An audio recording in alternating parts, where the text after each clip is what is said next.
only thing we have to Beer. is Beer. itself. Beer. So many choices. Only no function beer well without. Woohoo! Beer!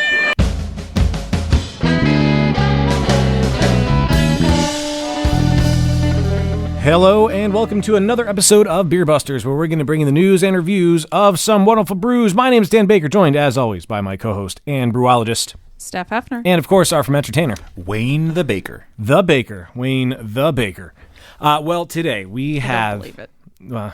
It might be. I don't know. Do you make cookies? I'm what you call the definite article. The definite article. Yep. The Wayne Baker. Yep. Okay. Well, on that note, we're home. Yes, We're home. We're in our quote unquote studio, the Beer Back Busters in the basement. podcast basement. Yes. But we're back. It's now not just a podcast studio, but also a video studio. It is. It As is ghetto as it also. may be Yes, currently. it's a little, slapdash as it were, but it works. Hey, we have a giraffe. We do. As a key grip. That holds our rim light. Mm-hmm. Wow. These are the secrets we're not supposed to tell anybody. Yeah, we're pulling back the curtain tonight. All right. Pay all the attention to the man behind the curtain. But we're back home. We're back home for very good reason. We have, if you're listening to this as it is released, our now annual Valentine special, which means, of course, we have the one and only Greg Orth. the man himself from Craft Tastings with us. Greg, thank you so much for coming back. It's glad to be back, and thanks for having me. Yeah, I'm very excited. I had to break out the word because I am. Yes. I look forward to this every time. You came out when we were at Mad Chef, and I know I told you, but I wanted to say this when we were recording. I got some gourmet chocolates for Christmas from a host at my radio station, and the entire time I'm sitting there looking at them, smelling them, eating them. It's like, what would Greg pair with this? And I never What really would Greg do? Beautiful. Yeah, I never really drank any beers with them because they were really good, and I just wanted to eat them quick. But it's something that's always in my head because you showed us the light of So true. the mouthgasmic world of beer and chocolate pairings. That is fantastic, and it's nice to see that the light is still shining bright with you. Oh, guys. absolutely it is. It definitely is. And if you haven't listened to our past episodes with Greg, they are episode 21 and episode 50. So definitely check them out. It was a good time. And tonight, of course, just looking at what Although we're shaking it is up around a the little bit. table. We are. I know. Yeah, I was gonna say cannot it. wait. We're moving on. There's a George Yes. Foreman grill back there. There is. There's some- not just the suitcase, but multiple devices that I he almost came in did with. not bring the chocolate case this time. Oh. But I figured Well, you knew there. kinda You know had we were to. going to try to Just in stump case. you with something, so Yes. you may need it. You never know when you need the chocolate case. Yeah. You always need a chocolate. It's always needed. Yeah, you should just have it with you at all times. Well, that's what I 24/7. picture. I picture it just always in the passenger seat with Greg. I mean, It's just right? there. It's You like your- buckle it in. It's and, like your wallet. You got to have it all the time. Yeah, Yes. right? Although you'd be surprised how many people don't have their wallets. Okay. I don't know. Just working in retail and needing IDs from people. Oh, I don't a little- have a a little- ID. I thought he was trying to segue into something. No, A there. little color commentary courtesy of Dan. Of course. That's what I People do. forgetting their wallets. Yes. Hey, Dan, we have a sipping beer. Oh, we do have a sipping beer. Thank you. What is our sipping Yes, beer? I recently visited Fetish Brewing Company on good old Ice Avenue in Lancaster, Pennsylvania, in the city, and I brought back a bottle of their Bumble Fetish, which is a honey wheat ale. So I figured we'd start light. But if you haven't been, first of all, go to beerbusterspodcast.com and read my awesome article that I did on Fetish. I had a very entertaining interview with Aaron and Brandon, two of the three partners. And they are doing some really creative and innovative beer brewing there. So check out the article. They've only been open to the public now for about a month and a half as this episode is released, I guess. They were a CSA prior to that, but and still are, but pretty good stuff. So that is what is in your glass right now. So is it, just Claire, is it called Bumble Fetish or is it just called Bumble? Well, they call all of their beers something fetish, like ghost fetish, spelt so it's fetish. like a whole thing. But like on the board there, it's just like Bumble Ghost. Maybe if I actually read your article rather than just pasting the words onto our website. you don't read all the wonderful things I write. I don't read all of it all the time, but I do read a lot of it. Well, to make and sure this everything's was spelled correctly. Yeah, I mean, I do a lot of writing, but this was one that I was kind of like, every now and then you're like, oh, I can't wait for people to read this one. Yeah. Like, there's a few articles that just you feel good about and you're excited when people get to read them. So if you haven't read it yet, go check it out. There you go. Beerbusterspodcast.com. Speaking of websites, Of course, don't forget audibletrial.com/beerbusters. You can sign up for your free 30-day trial of Audible, which brings the wonder of words on page into your ear holes through somebody else's voice. That way you don't have to spend time reading yourself, and you get to do other things. It's a beautiful thing for multitasking in this busy, busy world we live in now. Multitasking will save your life pretty much. So listen to something while you're driving, while you're cleaning, any book you want, audibletrial.com/beerbusters, and you get to keep that book even if you don't keep your membership, but you should keep that membership. So go get yourself a free 30-day trial, show your support for Beer Busters, and enjoy your audiobooks. You know what else you can do while you're listening to an audiobook? Since your hands will be free? You can go to patreon.com/beerbusters. You could, Well, absolutely. I was thinking you were going to say something else, but Well, if you're very dexterous, you could do Dexterous? dexterous. Excuse me. Dexterous. Maybe I should get a dictionary from Audible. Absolutely. You go to patreon.com/beerbusters and become a Beer Busters patron. You can donate some cash to us each time we release a podcast episode, as little as $1 a month. We don't care. We'll take it. Every little bit helps, and you get some cool perks, behind-the-scenes stuff. You can get your name on our website, get shout-outs on the podcast, all kinds of cool grooviness. So check it out, patreon.com/beerbusters. You get something in return for being awesome, and you get to be part of the awesomeness that is Beer Busters. And you get sneak peeks behind some things. You do. Like I usually tease articles that I'm doing, let people know what's coming out before it is out. Tonight I was snapping pictures of our tablecloth. I mean, not many people get to see our tablecloth firsthand and read the neat things that people write to us. So that's something we put on there as well. Just kind of and behind the scenes things about us to get to know the three of us a little bit better. So it is like a social media outlet, but it is our first place that the three of us go. There are things that we post there that we don't post anywhere else because we want to show those wonderful people that they are special. You're our real friends. Yeah.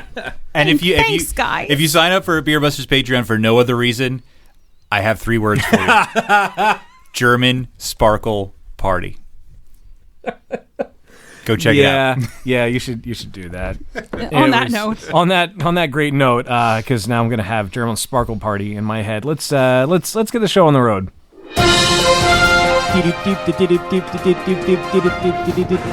In light of what we have here with the food and the beer pairings, I think I may have covered this last time you were on, Greg, but I don't remember because it was a year ago and a lot of things happened in that time. Yes. Yeah. If only there was some record of that somewhere that you could have referenced. I could have. like some sort of place you can go. Coulda, woulda, shoulda. You could have listened back to that conversation. You know, Or just searced on our Google Drive for the document, I don't That think I works too. posted which is it. what I do. Did I do this as a Know Your Beer? Search it. That's the thing. I don't think I posted the news then in the thing so you guys could see it ahead of time. That was just see. me taking it with me. So in the spirit of food and beer pairings, an article has come out suggesting the best beers to pair with Girl Scout cookies for the year. So the article starts off, it is our favorite time of year. Once again, Girl Scout cookies are here, and we've added new editor's picks for great beers to celebrate the season with a collection of cookie and beer pairings. So it goes through, and it's got pretty much every cookie that's on there, and there's some that I didn't even realize were actually cookies that were sold. Girl Scout cookie innovation has come a long way in really the past has. few years. Well, I mean, for what they're charging for these now, they have to be innovative. I mean, they have the technology. Yes. So the first one they have up is the Caramel Delight in the Samoa. So you match the toasted coconut of these cookies with even more toasted coconut and the roasted caramel flavors in the following beers.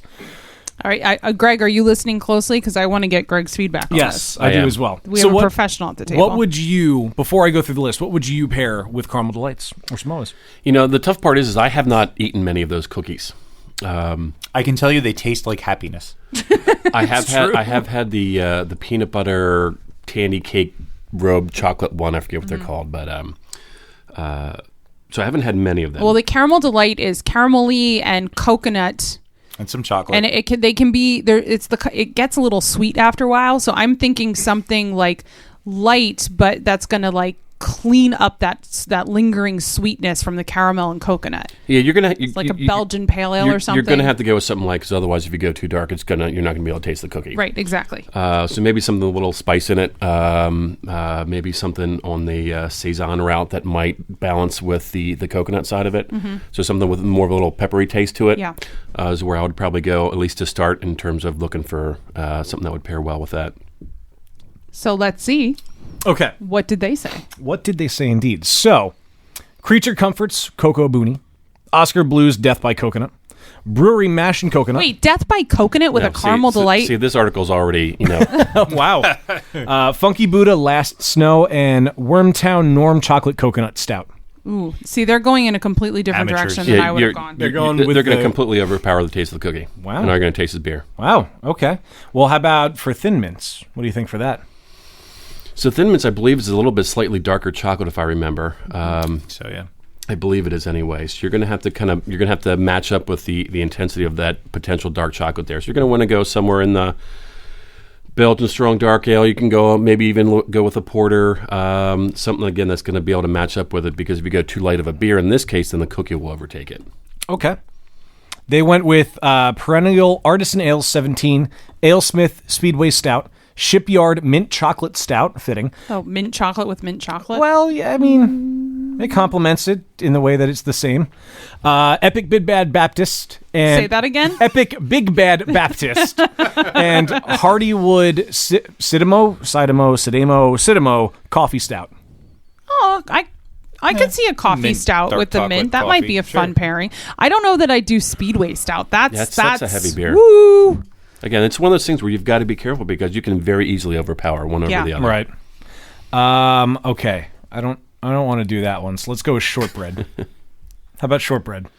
So shortbread it's buttery, it's cakey. I'm just thinking of a general shortbread cookie. Like I said, I don't think I've ever had that one from the Girl Scouts, but buttery. So you're going to kind of have that same thing. It's almost like you're having a milk chocolate in a way. So you're going to want to go with something that's not going to overpower that as well. So you can get away with actually a lot with this one.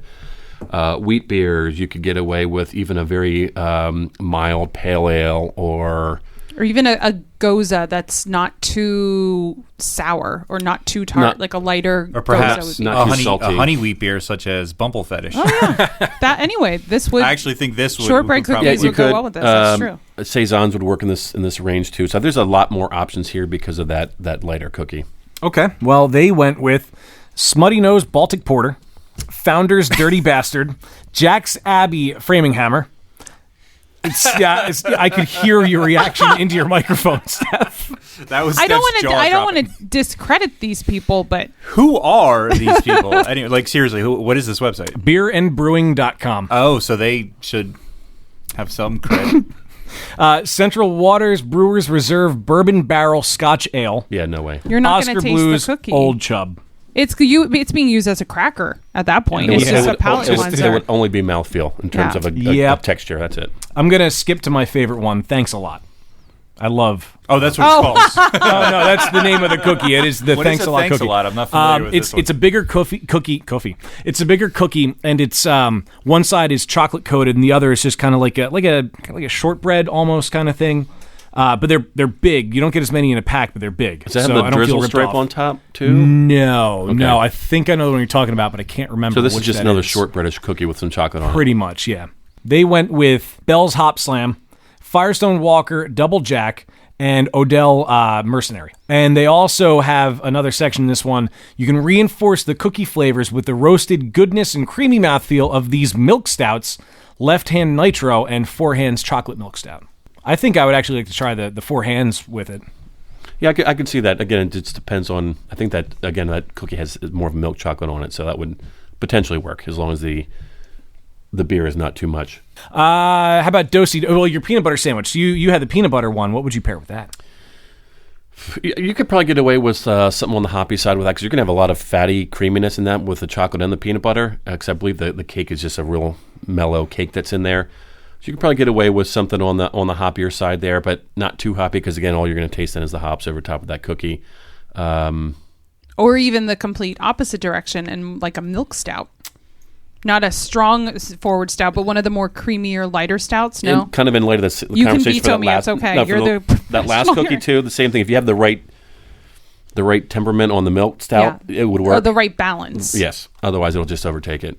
Let the flavor of these Dosey-Dos dance with the balance and rich texture of these malty lagers.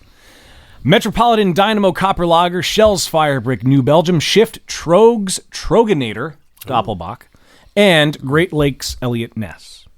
See, again, I think a couple of those referenced there are they're stronger beers. They're bigger. Yeah, Troganator I don't really see going well with that because that's a bigger beer. I feel like the lingering sweetness of the beer is just going to, and the lingering, like if it's a cookie that's going to stick with me, I don't want a beer that's going to do the same thing.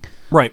Well, but who knows? Yeah. I mean, I'm open to giving them a shot. I just need to get a hand of... has an opinion. Yeah, I got to get a hold of some of these cookies and get a hold of some of these beers, too. I just know I've had Greg's pairings for a while now, and I kind of trust his opinion. Oh, of course. Of course. I did want to cover something else, and we talked about this sort of last year. It wasn't the episode that you were on, Greg. I think we were at Levante when we did this, but it just so happened that was right around Super Bowl time. The big game. The big game. We can't say the actual name. But, of course, there are large commercials that happen during this Sunday evening major sporting event. And last year, Budweiser decided to pay for a 60-second ad that basically knocked craft beer, including a beer that was brewed by Elysian, who they had just purchased before that commercial aired. So they kind of took a stab at their own thing. And I understand you're going to create your own competition by having different labels underneath your big parent company. But that was just kind of backhanded. So they're at it again. They have another commercial. So as of the recording, this is before Super Bowl Sunday, but they published the commercial ahead of time. And it doesn't mock craft beer in the same exact way, but it starts off saying that they are not small, not sipped, not a hobby, and that they're not backing down and haven't backed down since 1876 or whatever it's been since they were... Won't back down. That's your 7 notes. And they can't back down, though. I think this is them acknowledging that, yes, the craft beer world is small compared to them, but they are still a threat. Mm-hmm. Of course. I mean, they keep buying up different brands and everything, too. But it's another ad. It was another minute-long ad, so God only knows how many millions that cost them. The best part of the ad is when the guy flings the lemon, the lemon off that. That was funny. I can respect that. I literally lolled when that happened. Literally lolled. I literally lolled. But it's just it's edited the same way, and I mean I like the film work behind it, and I'm sure it's a good-looking commercial, and that music, is catchy. Yeah, the music Don't is hum very it. catchy. I'm not gonna Don't do it. Well, I don't even remember the tune, but Wayne does. it's just insert Skrillex here, basically. Insert Skrillex. But it's 60 seconds of footage of people drinking the beer. There was one where it's like after the World Series. The Clydesdales, of course. It starts off with the Clydesdales, and I like the Clydesdales. I like it's a really great looking commercial. Yeah, I mean, but it's a minute-long ad with music and different cutscenes to different people, quote-unquote, enjoying the beer in different ways, but it's just text over it. Now, this one is just things they are not sipped, not a hobby, not small. Part of me at the end wanted to say not good, but that's a different thing altogether. Well, and you know what? Good is relative. Exactly. And you know what what struck me in this commercial, one of the not things that came up was not for everyone. Yeah, and they can admit that. You know? And I think, I mean, everybody got all up in arms last year because the ain't to be fussed over and the hipster guy with the mustache and the pumpkin peach ale. Yeah. Which was kind of ridiculous. This commercial is much better than that one. This one is not combative. It's just like, this is we're not craft beer. Right. And guess what? We're talking about it, and that's what they want. Yeah, exactly. So mission accomplished. Yeah. And it's fine. What bothers me, though, is that knowing that they're owned by the same company that is buying up craft breweries left and right. Right. So they're talking out of both sides of their mouth, which is annoying. Yeah, and the article, it goes in depth about the reaction a little bit from last year's commercial. There is a quote from somebody at Budweiser, and I think this is kind of interesting the way they phrase it. So the article mentions last year's spot inspired outrage and people erupted in a fury on social media. And a quote from Budweiser Vice President Brian Perkins, who told Business Insider, "Social media exploded and, candidly, a lot of sentiment was negative. We found out that most of the social sentiment was being driven by an extremely small number of human beings. At the same time, we were polling regular beer drinkers, and that data was coming back really positive. So all those damn human beings with their negativity. Damn them all to hell. Damn them. But I do like that they're taking a slightly different tone to this year instead of being more combative to it. But at the same time, I don't know. I feel like they're still taking a jab in some way. No, I feel like it's a lot more honest. They're just supporting their brand. Exactly, and it's what anybody would do with their right. brand. It's Right. an effective piece of advertising, Yeah. and I actually enjoyed watching it. I don't think I'd go out and drink a Budweiser. No, after but seeing I it. would download that song on iTunes. Of course. We'll have to use Shazam or whatever and figure out what the song was. So I thought that was interesting. A nice little follow up to last year. But that pretty much finishes out the news because we have a lot of goodness ahead of us. Goodness gracious, goodness, great balls of fire, something or other. I don't know. But of course, Greg from Craft Hastings. How has Craft Hastings been going? Very well. Good. No, Good. no, things are very good. It's kind of an evening and weekend on the side thing, but there's a lot of demand for it, and it's kind of trying to temper how much I do just to make sure that I don't go too crazy with the family and the other job and all that good stuff. But things are going well. Still as it has been for the last two times that we were together, the last 2 years. My specialty and my focus is beer and chocolate. But starting to kind of just get into some other stuff, which is, what we're doing tonight, since we're actually doing no chocolate pairings tonight officially. Yeah. And we made there Hey, at the the end. suitcase is here. Yeah, My true. goal is to get it out at some point. The suitcase is here. But no, just doing some other things with some other things besides chocolate. So I think we talked before, we did a grilled cheese and beer pairing, and did a German beer and sausage pairing. And yeah. And then recently I did a beer versus wine event where some of the things that we're going to do tonight, we had 4 foods, and each food was paired with a beer and a wine. And the patrons were asked to vote which pairing they liked better. And the verdict? Beer won 3 out of 4. That's right. It always does. So, and I do a lot of private events as well. So it's things are staying busy, and it's just good to be back. How cool is it to hire Greg though for a private event? How would be awesome awesome. would that be? That would be really, really How does cool. that usually? How do people just email you? And is it like bachelor parties and birthday parties? Like what?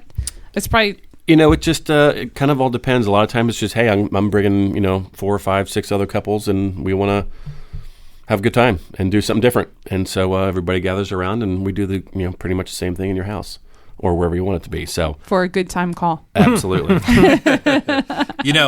I've been thinking in the back of my mind, it won't be too long until we come up on 100 episodes.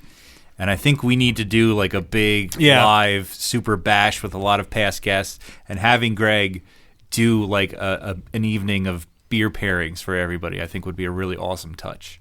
I completely agree. So- I'm in. Let's keep these in mind. Take that from the back of your head to the front of your head. Yeah. Well, this is episode 83, and we do No, every 81. It's 81. 80 something. And we do one So every. it is possible that episode 100 is currently booked. It is possible. I am booking yeah. July right now. Yeah. But it's going to be a little while because we do bi-weekly, so another 20 episodes is going to take like another 40 weeks, roughly. So, but gears are turning. For sure. There we go. Yeah, we have to. And at that point, we can syndicate. 100's the magic number for syndication. So. That happens in the podcast world. Royalty checks made payable too. So you mentioned the beer versus wine. You said there's going to be one of those events during Harrisburg Beer Week coming up in April, right? In April, April 25th. yes, at the Black Gryphon in Elizabethtown. We've been there. Kicking off Harrisburg Beer Week with an event there where we're going to do another beer versus wine, but this time we're doing just chocolate. Ooh. So that'll Sexy. be, that'll be, to me, that'll be a really true test in terms of the pairability of beer versus wine, because, wine has always gotten the accolades with pairing with cheese and chocolate and other things. And so that's one where I sure as heck better come out on top. I think you will. I'm not worried. I think the crowd will be on your side there. I would think so. I think that's definitely at that place. So if you have never gotten the chance to experience Greg's brilliant mouthgasms, that's an opportunity. And you do a lot at Iron Hill, the Lancaster location as well. Do you have another event coming up there? We tentatively are going to be doing something probably in March. Date has not been confirmed yet, but we're looking to do something there as well, which will most likely be a traditional beer and chocolate. So all of the Iron Hill beers, then we'll pair with some unique chocolates as well. And those events are typically posted on your Facebook page? Facebook page, or Iron Hill will also announce those. But yeah. And of course, we'll share it. Right. I noticed with what you've shown us before. Not only when I get gourmet chocolates for Christmas do I wonder what you would pair with it, but I went to have some pizza the other night, and I wanted a beer to drink, and I didn't have something that I thought would go well with it. So what kind of, just me being the pizza freak that I am. What would you pair with a pizza? So what kind of pizza did you have? Oh, I don't remember. Because that makes a difference. It was a frozen pizza, but it was not like a crappy DiGiorno. Budweiser. Don't give me. No, it was Coors Light would be fine. No, Yingling. Barbecue chicken. Oh, Barbecue chicken with roasted red onions on it. See, I buy good frozen pizza. Don't give me that. See, now again, without having tasted the pizza, It's not delivery. Sorry. there's going to be some strong flavors with probably the barbecue and the onions that are on there. So you're going to need something that's going to be able to match up with that. And so, again, without kind of knowing the kind of sauce and what kind of cheese and the kind of dough, it's and without tasting, it's kind of hard to tell. But just with those flavors alone, you probably want to get into something that might be an IPA that could stand up to it. I wrote down IPA, so That's you what I was wouldn't. thinking, too. So Ding, nobody ding, would ding, think ding. I just piggybacked off that answer. yeah. That's again with the flavors that you're talking about. That's where I would probably go, and something that's got a little bit more higher on the IBU side to match up with some of those potent flavors especially with the onions that are on there. You're going to get a lot of richness. Again, depends on the sauce if there was sauce on it, but that's probably where I'd start. In case of a pizza like that. I don't mean to turn this into just me picking your brain on what you would drink with certain foods. That's okay. The bill's in the mail. And did I hear that you're going to start expanding by selling some things on your website as well? Selling chocolates? Website is it's been in process for like a year and a half, but the website's going to be up here soon, and a lot of the chocolates that I do at my tastings, I'm going to offer then and be able to sell them through my website. Because the problem is a lot of chocolates that I use are not easily available. Mm-hmm. Oh, yeah. And since we don't really have a Whole Foods yet here in Lancaster, it's kind of tough. So it's either Amazon or other places online. And so to eliminate that hassle, I'm going to have a lot of those things online so you can get them pretty much all from my site. So that'll be kind of a nice offering that I can have so that people don't need to go search it out themselves. Just go to my website and you'll be able to get everything you need. That's cool. And do you plan on having then also the pairings, like beer, like here's this chocolate, it will pair well with this beer. I'm going to put together some, how could you do this at your house? Right. How could you do it on your own, and just some rules with pairing and just some general guidelines so that, it's not that it's that difficult. It's just, put some things together and you can kind of start and then you work with it and can do something on your own. So you could start like a whole franchise thing and people could have their own craft tastings all across the country. That's been discussed. That's and if cool. you could hook up with one of these companies that like the Micro Beer of the Month Club or something, where you could actually get delivered to your house the beers, the glasses, the chocolates, like everything in one box. I mean, that would be amazing, like a one-stop shop. There's a whole lot of things that could be done and that we've talked about. But what it comes down to is the fact we're talking about alcohol. Yes, and it's Pennsylvania. Especially the state that we live in is, let's just say, slightly behind the times. Only slightly. Hey, we're not Utah. So there's a lot of things as it relates to that kind of hold me back and hold craft tastings back from doing some other things that we'd like to. But, we'll see where it goes. Well, I'm excited about the chocolates. That's a really neat idea.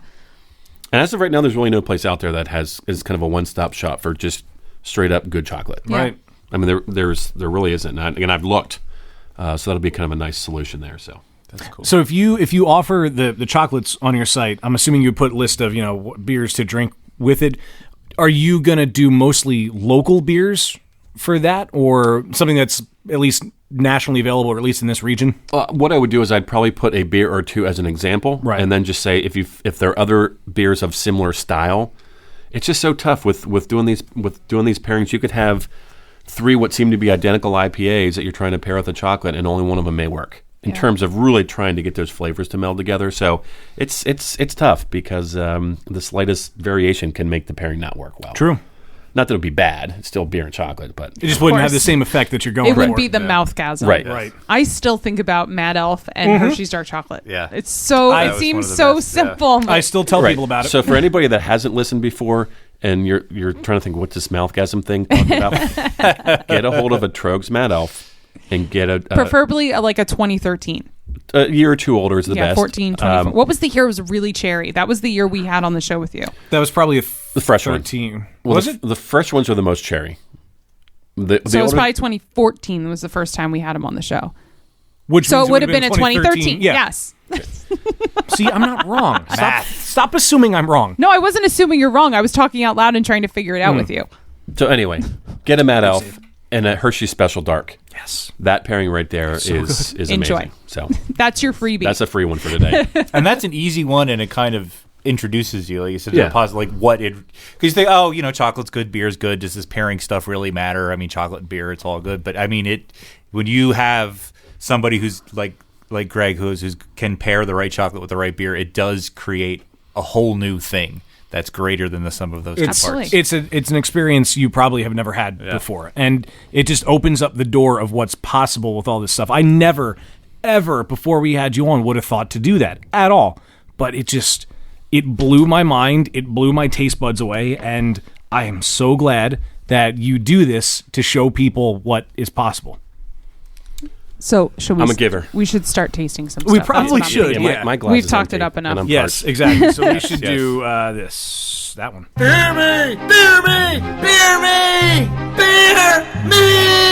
Food, me too. Also with the beer. Also, I'm the just beer. warning you. If you pass one that way, the bottle's not going to go any further. Did you see what it is? I did, yes. Oh Speaking- boy! No, I'll share. There's a bottle for this end and that end. Okay, so a bottle for Wayne and a bottle for the rest of Yes, us. and we have to point out that Greg printed up these really cool tasting cards that have Yes. what we're having and all the details of it, but it also has both of our logos on there, and I like Yeah. that. It's really cool. I'm going to put this in my fridge when I get home. It's little things. It is a little thing. This will go in our little book one Yes. All right, so I'm starting out with something a little different. So as I said, we're not doing any chocolate pairings tonight officially, and so we've got 4 pairings here of different food things. I'm actually kind of debuting a little experiment here for the first one. So I've been for probably 6 months or more really wanting to do some pairings with popcorn. So with a lot of the events so fun. that I do, I always try to, is there for like an opening beer or like when people first come in and they're just mingling around and networking or doing whatever, something to be able to offer them rather than just staying there having a beer. So I'm like, popcorn's light, there's not much to it. So one of the things I've been wanting to do is do some popcorn pairings. So this is this is the one that I'm bringing to you tonight. It is the beer that we're going to have with this is Goose Island. Although an InBev product, Goose Island out of Chicago. This is their Matilda, which is one of their AKA one of Wayne's ladies. this is a personal favorite of mine. Belgian Pale Ale. This is 2015, so there's a little age on it, but not a whole lot. And with that, we are pairing it with popcorn. It's just traditional, yellow kernel popcorn, and with a custom spice blend on there, where we've got a little bit of white pepper, allspice, and a dash of curry. I may have started eating it's the popcorn. curry. It's That's good. what I smell. Smell, yeah. So let's crack up open a beer. Ooh, yeah. Ooh, sorry. The spice and the popcorn, the curry hits the back of the throat really well. Here we go. Love Into that the sound. microphone. You can tell you've done this before. He's been here before. So this next line will be prepackaged special popcorns too, Yeah, right? who knows?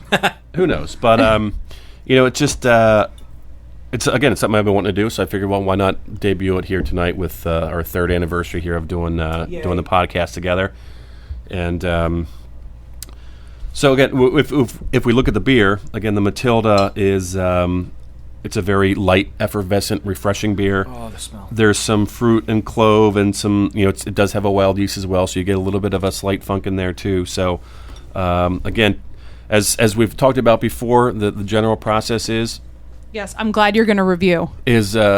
when we go through a pairing like this, take a sip of the beer by itself. Okay. That way you kind of know what the beer tastes like on its own. So why don't we just go ahead and do that? Don't eat the popcorn first. Well, I already did. I have a way of messing this up. This is the first time I've done this, and I still mess it up. Some people break rules, some people follow. Rules are meant to be broken, man. Oh, the beer is so good. So again, this gives us an idea what the beer tastes like by itself. Again, this the same pattern, same process you use whether you're doing beer and chocolate, beer and food, beer and whatever. Then so grab some popcorn, get at least probably 3 or 4 pieces so that in case one kernel isn't quite coated as the others, that way you can kind of get a full flavor of the. And then before it goes away, just throw the beer back on top of it. Ooh. It mellows out the curry a little bit in the end. but it still blends with it, that it's there. But the beer has another characteristic to it now that I can't explain. You get the fruity sweetness of the Belgian yeast, but but the curry is like, but I'm still here. Yeah. Mm-hmm. You know? It definitely, I think it The face when you said that. Something like that. It definitely, the beer becomes a little fruitier, and I think even a little sweeter, which is kind of unexpected given that it's, spiced popcorn that you're having with it. But it really, I find that the popcorn seems to change the characteristic of the beer more so than the beer changes the popcorn. Yeah. I could eat a crap ton of this popcorn, by the way.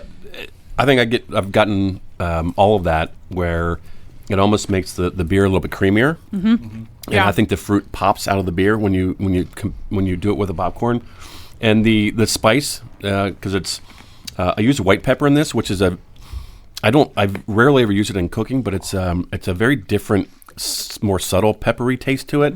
So you're not getting as much of that kind of hot. It's like Pepper's sophisticated sister. It is. If you take some of the kernels that look like they have a lot of the spice on there, and then do that and just a little bit of the beer, it just gave me one of the best flavors of anything I've ever had in my life. I can't even put my finger on it, but it was amazing. No other word for it. And I think the beer helps. I know you said it didn't change the popcorn flavor, but it almost seems to accentuate. Like you really notice the complexity of that curry. It's not just, this popcorn has curry on it. Oh, it's almost like, I get notes of like nutmeg and cinnamon and, by the way, spice that and pepper. curry is super small, like not much curry on there at all. Wow. But it's amazing how that kind of comes out. It does. And you're right. And now that I've had a few more bites and a few more sips, I think it does make all the spice character a little bolder, and maybe because complementing the spiciness of the yeast and the beer. But yeah, the first impression was that the popcorn made the beer sweeter, creamier, fruitier. But as you kind of let that spice from the popcorn sort of sit in your mouth for a while, and you get a little bit of that slow, real light burn from the curry, it starts to accentuate, I think, all the spice flavors. But it brings that extra flavor in that curry that I didn't even. It almost deconstructs it. Like it kind of. Mm-hmm. It almost feels like you're in slow motion with if that makes sense. It does. The way you're tasting it. Mm-hmm. Well, we did. While he hasn't said anything, Mike here is my CFO. He's my chief flavor officer. So he is my partner in crime in terms of getting somebody else to kind of help with some of the pairings, and the alternate to this, which was a bangin' popcorn, but it just didn't quite work with a mix. We did it was a five spice and chili powder, which was a great flavor, but just didn't play well together with the beer, and so that's why for tonight this is the one that won out. So what do you think? I approve. I definitely approve. This is really good. And I'm glad we were the guinea pigs. Yeah, and I think a good introductory pairing as well, like to start off an evening of pairings, but not introductory in a way that's not like.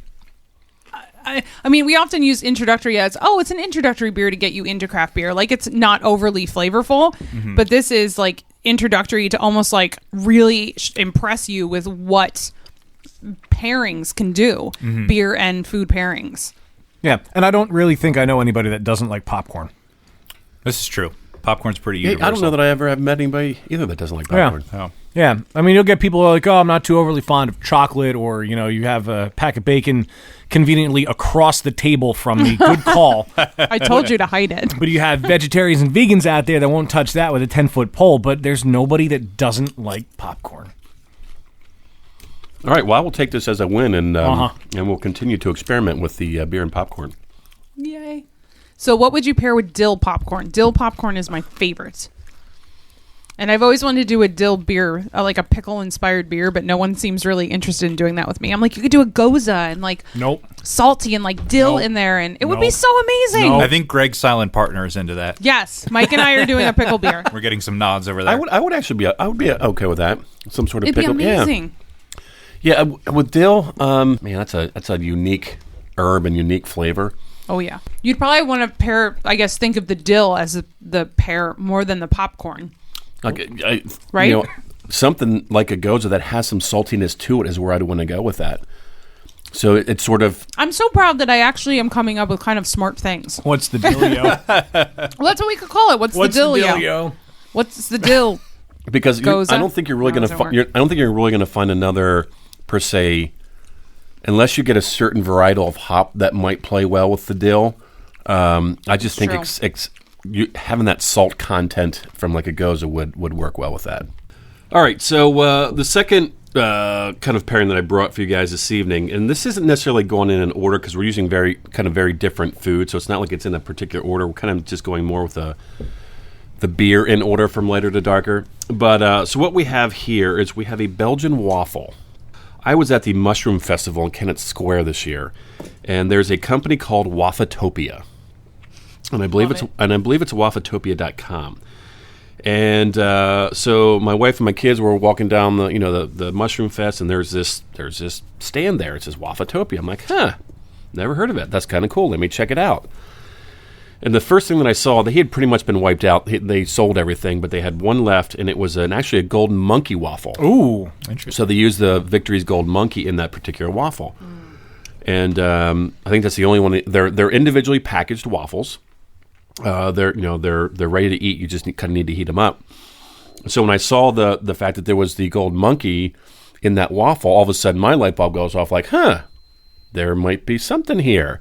So I had the owner was there working the stand, and we had a conversation. I said, I want to try some of your stuff, and I want to see if we can do some pairings with it. And when I had done the beer versus wine event earlier in the year, we actually used this as a test with one of his waffles. And so I got a bunch of samples from him, and we tested it out and got some good reviews on it. And so I'm bringing that for you here tonight. So it's their Belgian waffle, again from Wafatopia. It's a soft caramelized waffle with Belgian pearl sugar, cinnamon, and vanilla. Now, they're subtle flavors. It's not going to jump out at you, and you'll kind of taste that when you get into the taste of the waffle. And the beer that we have with it is from our friends at Amagang up in New York, and it's their Rare Vas, which is their Belgian pale ale, which has a little orange peel. There's some coriander. There's some grains of paradise. Does anybody know what grains of paradise is, by the way? I don't, but I like the name of it. They are grains that are grown in paradise. Oh my god! Oh, you're so close. Oh, you were like right there. No, it's actually in the ginger family. Has some cardamom, peppery kind of. They're tiny little seeds that you kind of have to crush down to get them. And so it kind of gives that peppery cardamom kind of flavor to it. But again, it's in the ginger family actually.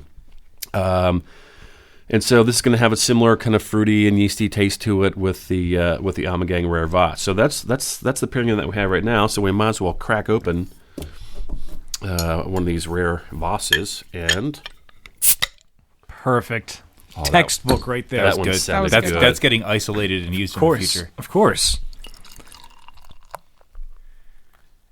Man, I'm getting good at this. All right, ready? Hold on. Well, that was not good. That was weird. I love Wafatopia stuff. I've had them before. I forget which waffles I had, but very good. I think they have 4.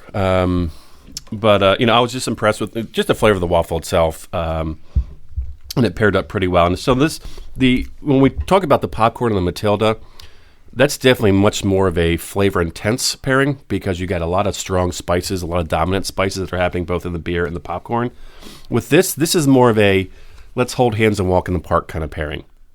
Nothing crazy. We're just going to stroll along. We're going to enjoy each other's company, and we're going to unite together as one, yet we're 2 separate people. So that's kind of, this is a holding hands, walk in the park kind of pairing. That's a great description. Because I want to manage expectations here. So as we have been doing, and which continue to do, have a sip of the beer by itself. Gladly. Get a little of the orange peel. You get kind of just a bready, malty, non-exciting beer, but just a very well balanced, flavorful beer. All right, and then I want to eat this waffle. It smells yeah. and even just before, like anything else, before you eat it, look at it, smell it. You can smell some of the cinnamon and spice going on in there. That's what I like about their waffles. They don't need syrup. They're so flavorful on their own. I mean, truly, this is just heated up. It's not grilled. It's not toasted. This is just warmed up, and it's It's so good. What was that? that was a mouthgasm. That was a mouthgasm. Just from. Wait, did you try the beer with Yes. it? Oh. Oh. All right. Oh, All right, here we go. hurry up. Oh my God. But you kind of see my walk in the park thing. It's nice. It's pleasant. It's a leisurely stroll. It is. Oh no, it's pretty awesome. Lee. Yeah, I don't know. It was bordering on ecstatic for me. I mean, there's a pretty hot chick that I'm holding hands with, but That definitely paints a better picture of the experience. I think that little extra detail. I almost feel like when I eat the waffle now, like there's more in it than there really is. absolutely, this is an occasion where the beer brings out more in the waffle, Yeah. or the other item. And the cinnamon and the orange go together so incredibly well. And I feel like it makes the beer a little creamier. It makes it a little sweeter, a little more, which is balanced really well with the what am I saying? Orange peel and like the coriander characters to the beer, sort of really balance that sort of intense creamy sweetness that you get as well. And the beer for me gives almost this sharp, but in a very pleasant way, this like sharp, crisp. I don't want to say cleaning it up because it's not like just done then, but I don't know. It's just, it comes in here and it reminds you like, I'm not just a sweet beer like this waffle is. I've got a little bit of kick to me. I have a little spice. Mm-hmm. And one of the things that I had gotten when we did this was almost like an apple pie-ish kind of Yes. remembrance. Now, it's not per se the apple flavor. See, I had to look back down and say, are there apples in this waffle? That's the first thing there's I not, got. but I got this, just when you put the two together, you get this kind of apple pie-ish sort of experience. Yeah, because it's like the cinnamon. It's like if you put the cinnamon sugar on the apples. And then the Belgian yeast, as I spill a little bit because I'm a jerk, it's almost like bready with it. Like it could be the crust, kind of. Yeah. And the vanilla is almost like you might even have a little tad bit of ice cream on Yeah. there. So it all just kind of, again, it's not like in your face apple pie, but it gives you that kind of experience that you remember with eating a nice apple pie. This was a very smart pairing. Thank you. This is another one that CFO Mike and I worked on together. I approve. What other waffle flavors does Wafatopia have? So I wish I would remember. I know, again, one's a Golden Monkey. So there's a Golden Monkey waffle. There's this one. I think they might have just a straight plain Jane waffle, because this is the cinnamon. I think they call it their cinnamon vanilla waffle. Mm-hmm. They have a plain waffle in there. I think there's a fourth one. Again, I wish there was just some resource, some way that we could I think Dan's on it. look things up when we have questions about stuff. It's almost like a spider web that just. Sort of like a information. We need a pigeon. We need a super pigeon. highway. Most popular products, very left of their website, cinnamon and vanilla, It's what we have. chocolate stuffed. Oh. Wow, Steph's eyes just perked up. Maple bacon. I want the chocolate one with a spicy beer. And then it just says seasonal and then variety packs and gift cards. So what is seasonal? Gingerbread waffle is their seasonal right now. Wow. So the Golden Monkey wasn't listed in there, huh? That must have been That a might- seasonal. They might have maybe. They may have done that for the. Oh, good God, they have a mushroom waffle of the month club. We need to sign up. All right, so we'll say that we got to get a good thumbs up on this one as well. Oh, absolutely. Awesome. 2 thumbs up. I really enjoyed This is that my one. new breakfast. Yeah, that was delicious. Well, you know, tomorrow is ice cream for breakfast day. Oh, really? Take a waffle and put some ice cream on it. There you go. How about You know- waffles and beer for There's a breakfast? question. I Yeah, thought that was every day. have you done like ice cream and beer pairings? I have not. If you need guinea pigs, let us know. Is your last name Guinea? It can be. Our names will be whatever you want them to be. It would be interesting to try and do. I mean, you'd kind of be limited in your choices, I would imagine, but beer floats of different kinds. I've done some beer floats before. Maybe even a sorbet that has a little bit more body and. I just imagine that. I mean, once you go past like stouts and porters and coffee beers, maybe some brown ales, you kind of like. There's not a wide spectrum of beers. I think that would work with. But if you I could be wrong. if you would potentially have an uber vanilla ice cream, I could see something on the hoppier side going with that potentially, but We had. I mean, there's so much fat What in about that cream. like a mango or papaya sherbet with an IPA? Like match the fruity hop notes of the IPA with the Sure. fruit. Absolutely. I'm usually not a matchy pairing kind of thing, but Matchy pair. I think that the idea of a sorbet or a sherbet against an IPA is contrasting enough that you could bring them together with that fruit note. Yeah. All right. So back at it again here. So we just just as a quick recap, the first one we did was the spiced popcorn with a little white pepper allspice and a little curry with the Goose Island Matilda. Then we had the Belgian waffle from Waffletopia, the last one, which had the it was a caramelized waffle with Belgian pearl sugar, cinnamon, and vanilla that we paired with the Amagang Rare Vas. And then the next one that we have, the third out of the 4 pairings that we have this evening, is just a very basic standard grilled cheese. So I will actually, this one's going to be a walk in the park, but maybe with a little skip in the step. Okay? Oh, nice. And I think we're going to get the skip in the step primarily from the beer that we're looking at. But this is a quintessential plain Jane, nothing fancy grilled cheese. What we have going on, it's a sesame wheat bread. So it's a rather thin bread with sesame seeds on the outside. It's a wheat bread. A very good, just plain wheat bread. And the cheese that we're using is just called Conestoga cheddar, which we actually get out of Lancaster. It is a very mild cheddar. So it's just a very natural, easy, plain. Like this is the quintessential grilled cheese. Is basically what we got here. The beer that we have going with it is from Otto's in State College, Pennsylvania, and that is their apricot wheat. So it's technically called a fruit or a vegetable beer, but it's basically a kind of an American wheat ale. Lighter body, got some good carbonation, and then there's going to be some aroma and flavor of the apricot in the beer. So let's crack open the Otto's apricot wheat. Yes, please. I don't know that I've ever had this, and I'm anxious to see how the apricot plays into it, how heavy it is of a flavor. Well, it's interesting. The first thing that I thought of was, like, I know I've had maybe not necessarily grilled cheese, but like cheese and apple together. Yeah. I'm kind of tentatively expecting that sort of a combination. Yeah, I'm not going to say anything until you guys try it. What I will say is I would never order nor buy an apricot wheat on its own, just for individual consumption. But I have to tell you that this beer has been a great pairing beer for a couple different things that we've done. In this case, it works extremely well with the grilled cheese. So, again, let's take a sip of the beer, which is the Otto's apricot wheat. Okay, it's not as overpowering as I thought it would be. It's much stronger in the aroma. Yeah. I've had a roommate years ago, I forget who made it, but it was an apricot beer, and it was just not good at all. And sometimes you risk it having that artificial flavor to it. Yeah. And I think this has just a good natural, it could be apricot, depending on who you're talking to. Apricot. I've already said it differently twice. So with the grilled cheese, make sure you get a bite and I think everybody has a piece where you get some of the sesame seeds in the crust. So make sure you get a bite of that because that really plays into this pairing. So grab into the grilled cheese. Wow. Oh, wow. Not what I was expecting. Wow. What the hell was that? You never appreciated the seeds on bread before, did you? I always cut them off. Mm-hmm.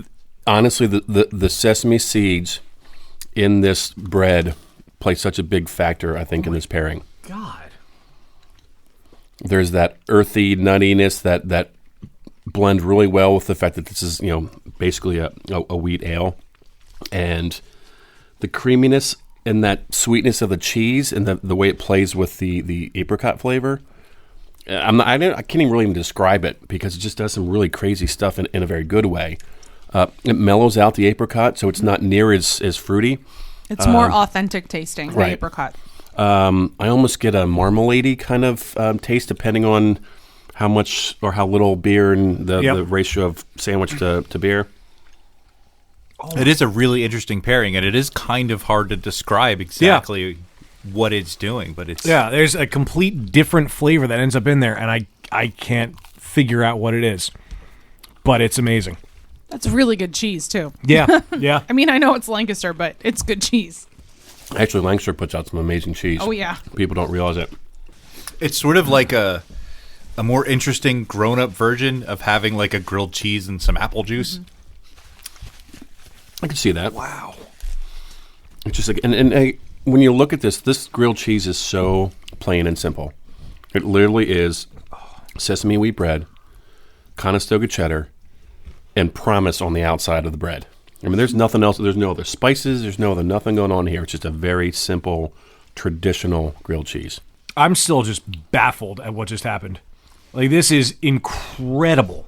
And I'm actually surprised. I thought the flavor of the cheese would get lost because of the bread, and especially the first taste with the nutty and toasty sesame seeds kind of taking over and the earthiness. But the cheese just it is just as much has a starring role just like everything else. And the apricot flavor, I've had this beer many times before, and I should have paid attention more when I took the first sip. But the beers like this, that sweetness from that fruit flavor tends to linger with you. Yes. But like you get the apricot, and then it doesn't. It goes away. And it takes the a other bit. things- It takes pretty much a back seat in Yeah. this pairing when you put the two together, and that's what's kind of nice. But again, this is I don't even know if I've ever ordered this on its own or bought this beer, but for just to drink it alone. But man, it does some great stuff when you pair it with different things. Yes. Yeah, that was incredible. I'm at a loss for words. This is just insane. There you Well, go. then I take that as quite a good sign there, Dan. I'm never going to look at a grilled cheese the same way. You know, and because you had talked about with kind of apples in it, so we had in the grilled cheese pairing that I had done. I don't know, maybe it was 2 years ago now. We had used one where we used Granny Smith apples. I forget the cheese. I think it was a pepper cheese, and then thin sliced rare roast beef. Ooh. Or no, that was with the blue cheese. Anyway, but we had one where we had Granny Smith apples on it, and man, what a difference that makes. So we should probably get back to work. You want to call that work? I mean, I'm just like my mind is just completely blown about this. I am in a contented haze of deliciousness right now. Yeah, I mean, you got a job to do. Contented haze of deliciousness. That's your new tagline. Yes, I like that. Well, all right, I guess we got to do this. Well, hello there. I didn't see you come in. Welcome to Happy Fun Time Games, a podcast trivia segment with a mysterious past, a chip on its shoulder, and a nasty scar it doesn't like to talk about. I'm getting hints of hipster, notes of gimmick, and a distinct desperate to stand out in a crowded marketplace character. It can mean only one thing. It's time to embark once again into the sordid world of There's Weird in My Beer.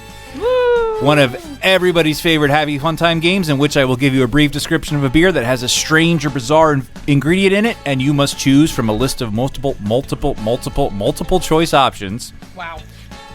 what that ingredient is. And we will begin, as always, to my left with Dan with our first beer of the game from Rock Bottom Brewery, Milkman Brewery, and Bloom Brewery. This is not going well. You can't talk. I can't think. Rock Bottom Brewery, Milkman Brewery, and Bloom Brewery teamed up to concoct an American blonde ale for Pittsburgh Beer Week in 2015, dosed with a certain snack food. Was that Pringles, Doritos, or pork rinds? What? Pringles, Doritos, or pork rinds?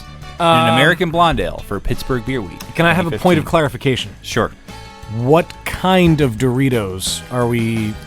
I don't think you can answer that question. I think that's cheating. Nacho cheese, Cool Ranch, Spiry, I voted can't answer. No answer. What is your favorite style of Dorito, Dan? Did you know there's the what are the new ones like white something? Wild White. Wild White. Doritos. It was not Wild White Doritos. Not Wild White Doritos. Whatever, They called me in high school. Because there's like 7 different varieties of Doritos. That turns Well, that there's one... like 30 different kinds of Pringles. Are there? Well, yeah, I guess. And I don't At even know what least. pork rinds are, but Yes, you do. I don't think I've ever had pork I rinds. mean, like literally, like what they're made of. They're fantastic. They're rinds from pork. They're the rinds of pork. Yes. I'm going to go Doritos. I'm just fixated on Doritos now. Dan is saying Doritos. Finally, moving over to Steph. What's your guess? I'm gonna say pork rinds. Steph is going to say pork rinds, and finally, Greg. What were the brand of pork rinds and flavors that were associated with that answer? They were actually rainbow cherry pork rinds. Oh. I, too, am going to go with pork rinds. You're going to go with pork rinds. An obscure version, an obscure flavor of pork rind, rainbow cherry. Dan is actually correct. What the fuck? Yeah, because it was Doritos. The beer was made with two row light crystal malts and the infamous tortilla chips put into the mash. What kind? Wanting to infringe on any copyrights, they decided that the name Ghoul Branch Burritos was enough of a hint to let drinkers know what they were in for. Wow. Yes. So Okay. I think you can figure out what type of Doritos they were. Nacho cheese. Reviews for this beer are decidedly mixed, to be a bit generous. The latest comment on Untappd reads simply, "I don't even know." That sounds about right. Moving on to Steph to guess first on our next beer of the game. And this beer is called Earthworm, and it's by Holy City Brewing in South Carolina. It's a rye ale, and it's imbued with a little extra something in the boil, which inspired the name. Is that something earthworms, wormwood, or soil? Wow. I don't even know. Wormwood. Steph is saying wormwood. Passing it over to Greg. What do you think? Wormwood as well. Wormwood as well. I wouldn't put any of those things in my kettle. A bit of a tongue twister there. Wormwood as well. Finally, Dan. Yeah. Doritos.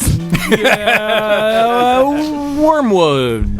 Dan is also saying wormwood. Everybody's saying wormwood, and everybody is correct. Hey! Says Holy City in their description. In anticipation of summertime, we went for a refreshing rye ale with earthworm. But why call it earthworm, you may ask? Well, we used petite wormwood, the younger, non-psychoactive cousin of wormwood, a key ingredient in absinthe, as a bittering agent. Oh. We found that using 2 pounds in the boil gave an especially earthy aroma in addition to a bitter quality very distinct from what you'd normally get from the plain old hops. This explains the worm, but where did the earth come from? Inquiring minds want to know. Well, it came about because the beer was released around Earth Day. So, that happy makes accident. sense. So, wormwood. And a little side trivia fact for you. Did you know that the words wormwood and vermouth are etymologically related? I did not. I do now. You do. The more you know. Moving over to Greg for our third and final beer of the game. Over so soon? Yes, sorry. Spear Beer by Right Brain Brewery in Michigan is a light-bodied ale with earthy, nutty, and sweet notes imparted by the addition of something you have to finish before dessert. Is that asparagus, broccoli, or artichoke? Artichoke. Saying artichoke. Swinging over to Dan. Which one do you think it is? Asparagus. Dan is saying asparagus all over the place. Yeah, but do you want your beer to... Make you pee? Yeah. Stinky make pee? your pee Well, smell all like- beer makes you pee. Yeah. The amount of asparagus you would have to make your pee smell that bad is actually way higher than you'd think. Not... Source, personal experience. But if you, inject it direct to the each blood... Each person is different, though, That's because correct. you have to have the gene to produce it, That's and you correct. have to have the gene to smell it. That's true. What if you pee on asparagus? What does that smell like? Probably just After having asparagus? bad. No, before, after. You know. I don't want to know. Do I get a point if we get that right? Yeah. Does asparagus pee? What does that smell like?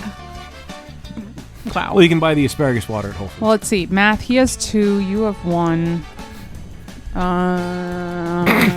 If I tie, it'll be a German sparkle party. So I'm going to say artichokes. You're going to say artichoke. Okay, so we're all over the board. Oops.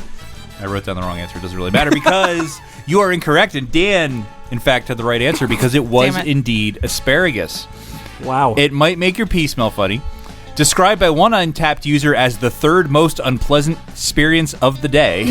Of the day? The third most unpleasant experience We need that of the person day. on the podcast. I want to know what number 1 and 2 is. Well, it's unclear whether they were referring to the beer or the trip to the John afterwards. The beer also contains real lemon peel that adds a slight brightness to the flavor profile. And that's our final beer of the game, so we're going to add up the points real quick, and we have I can't believe it, with a perfect score. Now, there were only 3 questions, so it wasn't hard exactly. to do. It was a short game. It's been a busy Thanks week. for stealing the credit and all. Dan with 3 out of 3 correct. A Yay. perfect score. Tied for second place in a Polish glitter gathering. is Steph and Greg with Wow. 1 point apiece. Polish glitter gathering. Really? Well, I feel like we should be slightly educational somewhere along the way. No. Your beers. No. Know your beers. Steph, what do you got? So back in episode 21, when we first fell in love with Greg Orth, we talked about pairing food and beer during the Know Your Beer segment. And I frequently referred to good old Garrett Oliver from Brooklyn Brewery and his book, The Brewmaster's Table.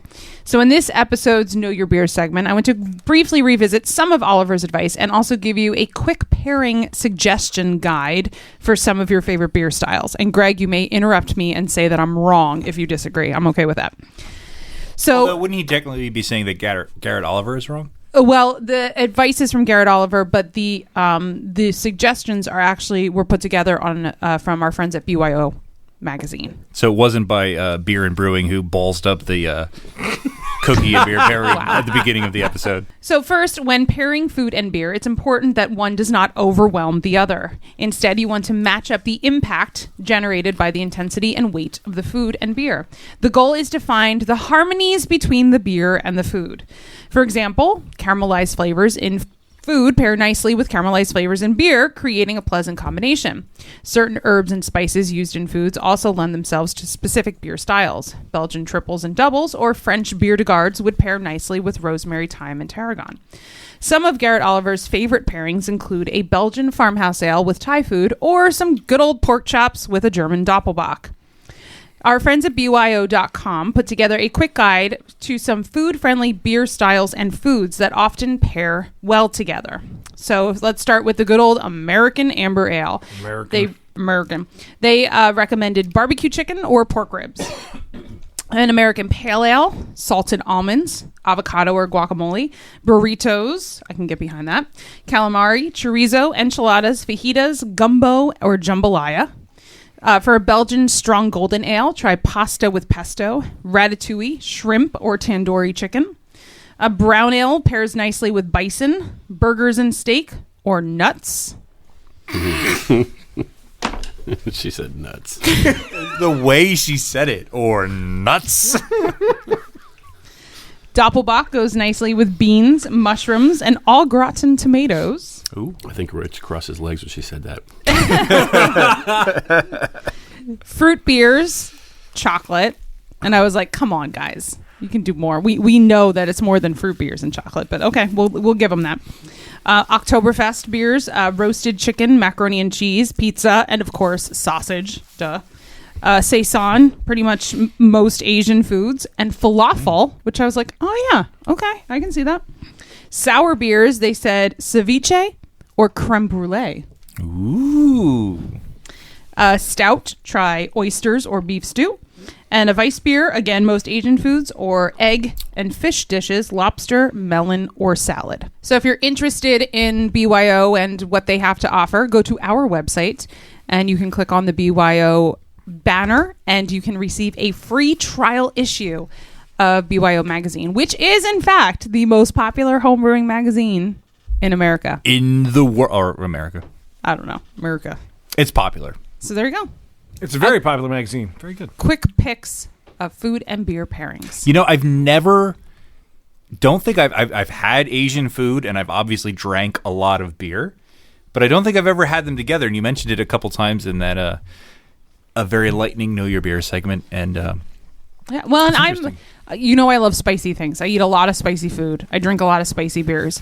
But I usually, whenever I think of something spicy like that, I always go to an IPA. So I like that I have, some other options as well that I can try. Like the Saison kind of. Well, you said Saison and my ear perked up, Yeah, and then well, you said Asian food, and I thought, Yeah, and I stroked my beard thusly. And and you are doing that now. Yeah. So I wish I could remember, but I had General Tso's with some kind of beer, and it was awful. It was downright terrible, and I really wish I could remember what style it was. It's so true, though.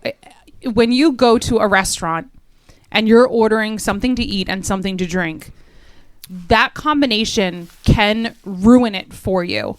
Like a lot of times I have not liked a beer because of what I was having with it. So I think I really appreciate restaurants that will at least give a pairing suggestion. And I think I've learned a lot over the years that I kind of know that if I'm eating this, I should not order this beer. But because I learned that later I would have the beer and be like, oh, I really like this. I had it before, but I didn't like it. But then when you think back, it's because I was eating. It makes a difference. I mean, it doesn't have to be eating rainbow cherry pork rinds, which is obviously the entirely wrong thing to be having with this beer. Whatever. I mean, clearly it doesn't have to be a mouthgasmic experience every time you have food and beer. I mean, that would be wonderful, but you do need to be thoughtful about what you're ordering and what you're having together, just so it's an enjoyable experience. But Steph, you bring up a very good point, though, too. From a restaurant perspective, when you talk about some of the foods that you mentioned there, those suggestions are it's a complementary thing that just goes together. It's not like you're going to get the flavor's going to completely meld and turn into something new and the whole 1 + 1 = 3 thing. Right. That's really so that one can enhance the other and complement each other. Right. As opposed to like a true pairing per se. So food for thought. No pun intended. That was bad. See, it would have been better if you wouldn't have reacted. I see what you did there. I'm picking up what you're putting down. I am smelling what you're stepping in. Wow. Wow. Oh, yeah, no, on that note. Beer me! Beer me! Beer me! Beer me! Round 2. Bacon! Round 2 bacon? Yep. We're on that one, right? Are you ready for that one? Oh, I was born ready. I think we ate it all. What's that then? That's turkey bacon, Dad. Oh, God damn it. Is it Thanksgiving again? It's Tempa bacon. Bacon. No, none of those are allowed. All right, so with the last pairing, which we're going to do a little experimentation side by side here. That's right. I'm throwing it down. I brought a beer to the table, too.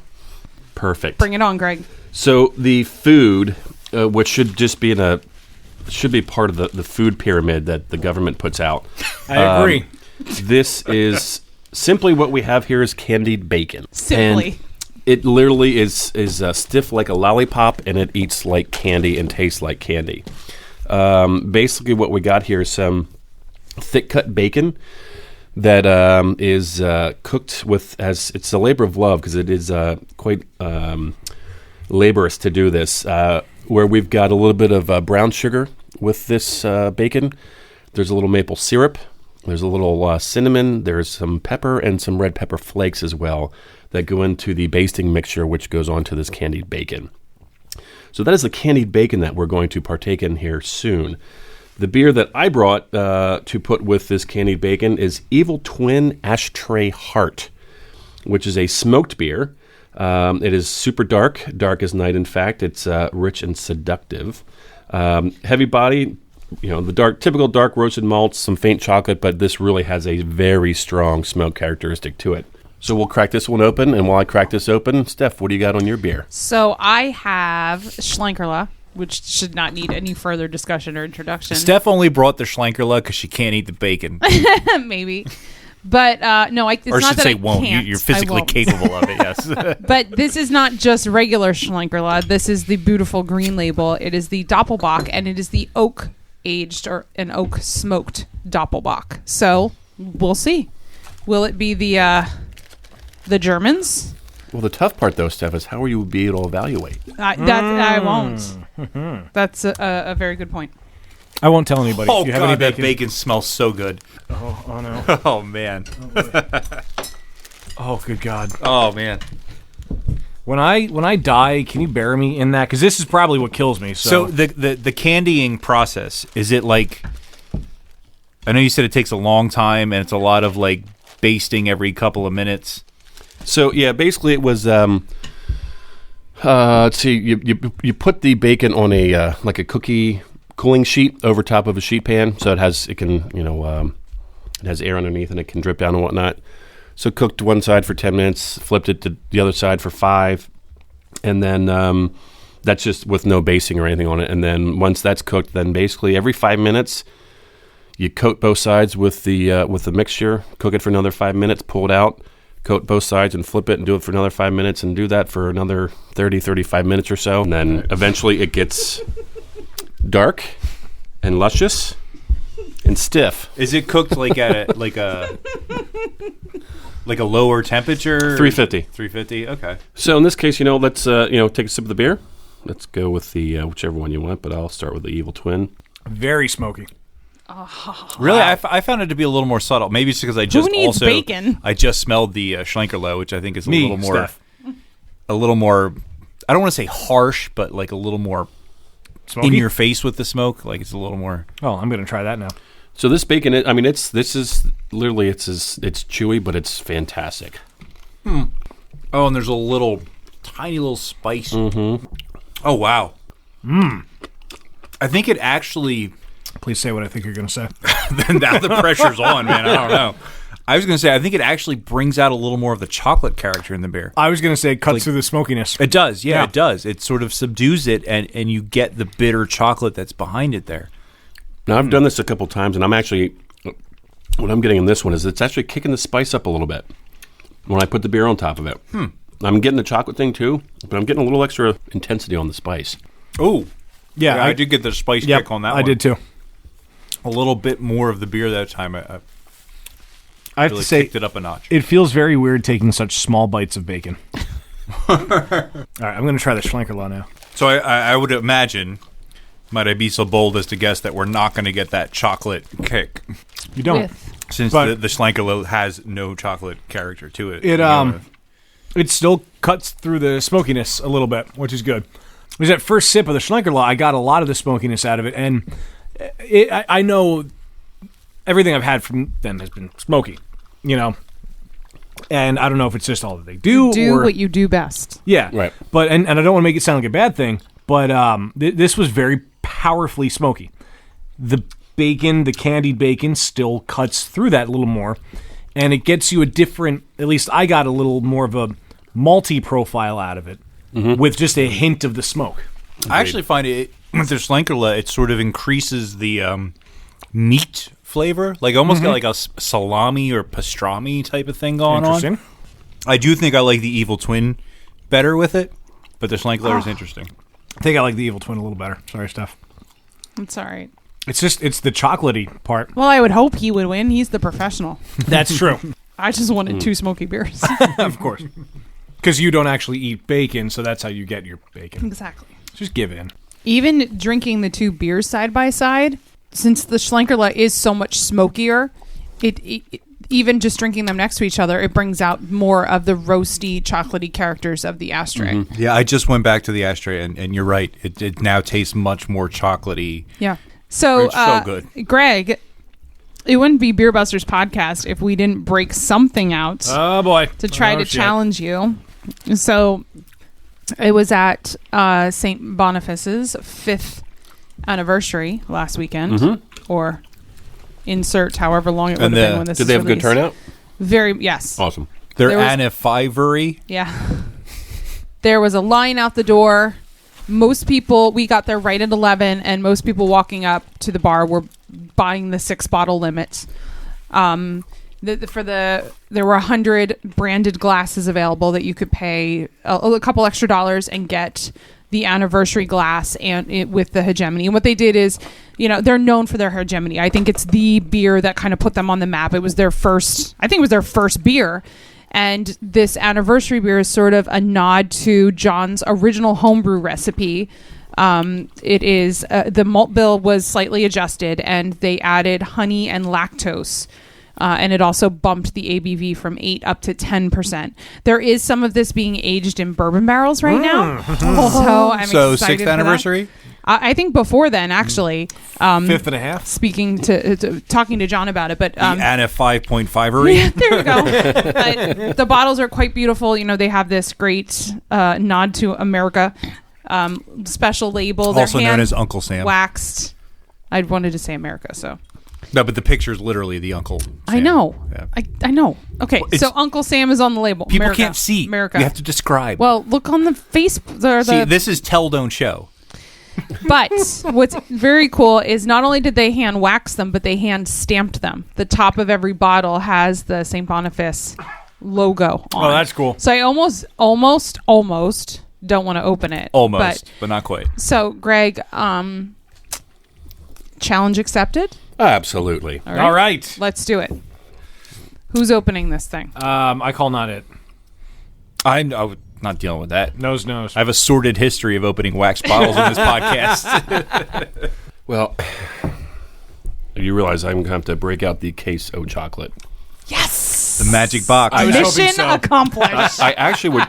If you have any bacon left. No, we definitely do not have any bacon left. I'm sorry, what? Your silent partner has some left. All right. The case O chocolate is open. And even for this evening, I brought some chocolates that I've never even tried myself yet. That might be kind of fun. Wow. So what's the process here? You're kind of gonna like Just gonna enjoy the beer for a little bit Yeah. first, and I'm in a contented haze of deliciousness right now. So when you drink this beer, it's a little bit lighter bodied than I would have anticipated, which is not a bad thing. There's some definite sweetness and creaminess in there. There is, yeah. Kind of like at the back of it all. Yeah, it has very, very fine carbonation, which gives it a very creamy, Right. but like you said, not heavy, not like thick mouthfeel. Right. Yeah. I mean, it's not thin, but it's lighter than I would have anticipated. But it's actually a nice surprise. Oh, the headphones are off. All right. things are getting Gotta serious. dig through the magic box and think. It's gonna be very difficult to like resist drinking more of this beer while he's digging for a chocolate. Well, I won't have to dig too long. The Did man you say knows I his won't chocolate. have to dig too long? Yeah, the man knows his chocolate. He's got this. What do we got? I've got I've If it has peppers, it's me. Obviously. not tried any of these. Oh. This is a vegan Zen with dark chocolate, kale, and sesame and pumpkin seeds. Wait, it has kale in it? Chocolate with kale? Yep. Can I do two? What else do we got? Coconut, ash, and banana, and reishi mushrooms and walnut. Damn it. I want all of them. I do too, but I'll do the mushrooms because that's the most intriguing. Yeah, I call dibs on not mushrooms.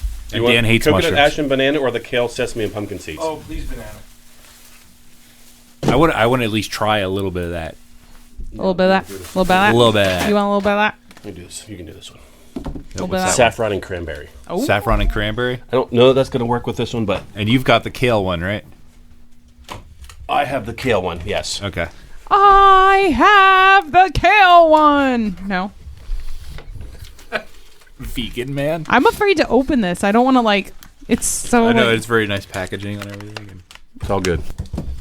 See, and some of these cacao contents may be a little high because of this thinner body, but we'll see.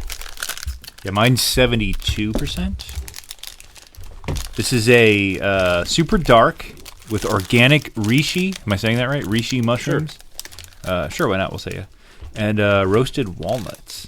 Ooh, that sounds really good. It sounds very interesting. And this is the Vosges, the infamous Vosges. Look at this. It's like unwrapping a Christmas present. What do you? Oh, yours looks really cool. Look at this. As far as presentation goes, I think you got the best one. Oh, and it smells amazing too. And what is yours, Steph? This is 66% cacao topped with strawberries, mangoes, and chilies. Nice. See, I'm thinking there might be a nice contrast between the beer and the maltiness with the chili and the fruit. Ooh, that smells great. I've All got right. Vosges Super Dark Coconut Ash and Banana. It is divided. I've got the Compartes chocolatier vegan Zen. It's a 75% cacao with kale, sesame, and pumpkin seeds.